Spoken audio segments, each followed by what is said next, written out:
لە بازاڕی کوتاڵفرۆشان سێری قوماشەکانی جلی کوردی دەکات. باڤیان دەیەوێت بۆ ئەمساڵ دەستێک جلی کوردی هەڵبژێرێت. بۆ نەورۆزی ئەمساڵ خواستی لەسەر ڕەنگی ماڕۆنی و شەرابیە. کەوە و کراس ڕەنگی ماڕۆنی یان شەرابی ئەتر چاوە گەرمنەوە بازارە بزانم چ ڕەنگێکی جوانی تایە و بەدڵم بێت. لە بازاڕی کوتاڵفرۆشان جۆر و ڕەنگی زۆر جیاوازی جلی کوردی بوونی هەیە.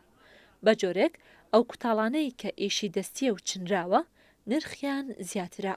وەک ئەم کوتاڵفرۆشە دەڵێت زۆربەی قوماشە چنراوەکان کاری وڵاتی هیندستانە و دێتە بازاڕەکانی هەرێم. نرخیشیان زیاترە لە $500 ئەمریکی. گرانترین تقریبا نەکەوێتە 4 بۆ 5 وەرەقەیەک ئەمە لە کەوایە لە کراسیشا تقریبا هەر هەمان سعر تۆزێکەمتر زیاتر ئەوانەیە کە ئیشی دەستە زیاتر با بڵین لە وڵاتی دووبەیەوە هاوردەی ئێرەکرێ بەڵام دووبەی خۆی ئەمە دروست ناکە لە هیندستانەوە ئیشی دەستەکان دەست پێکا با بڵین. قماشی تافتە و زیگزاکی کلاسیکی و ئەتڵەس و کاری دەستی و چەندین جۆری دیکەی قماش ئەمساڵ خواستی لەسرە. لە ڕووی ڕەنگیشەوە شەرابی و پرتەقاڵی گێزەری با ڕەنگی ساڵ هەڵبژێردراوە و خانمان زیاتر دەیکڕن. زیاترەوەی کە فرۆشمانە بابەتی تافتە بووە یا قماشی بڕۆکێت بووە تقریبی هەردووکیان وەکو یەکترین.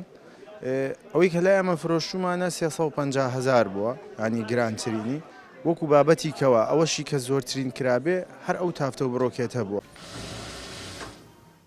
دوای هەڵبژاردننی ڕەنگ و جۆری کوتاڵەکە دیزاین و دوورینی جلە کوردیەکە لای خانمان خاڵێکی دیکەی گرنگە. بۆی ئەمساڵ دوورینی کلاسیکی و مۆدێل کۆن بە پلەی یەکەم دەستنیشان کراوە کە خانمان جلەکانیان پێی دەدورن. لە سانەوەی داوای کلاسیکەکە لە سانەوەی ئەسا دەکەی تریێمێنێتەوە بۆ وردانە وردەشتەکانی ترەها ئێستا زۆری مناڵ ئینەکان ئەم شکاکیەکانەکەن مناڵ حەزیان لێتی وەکو چۆن شێوە عەزیەک دەرەکەوێت ئەوەیە ینا ئەوانی کە تۆزە چوونەتەوە تەمەنی کامەڵی هەمووی داوای مۆدێل کۆنەکەکەتەوە. ساڵانە بۆ بەهار و جەژنی نەورۆز دەیان هەزار تۆپ قماشی جلی کوردی دروستکراوی وڵاتانی هیندستان و سین و تایوان و ئەندۆنزیا و ئێران و تورکیا دێنە هەرێمی کوردستان و لە بۆنە و یادەکاندا لەلایەن خانمانەوە دەدورێت و دەپۆشرێت. ڕێزان محەممەد، کورس سات نیوز، سلێمانی.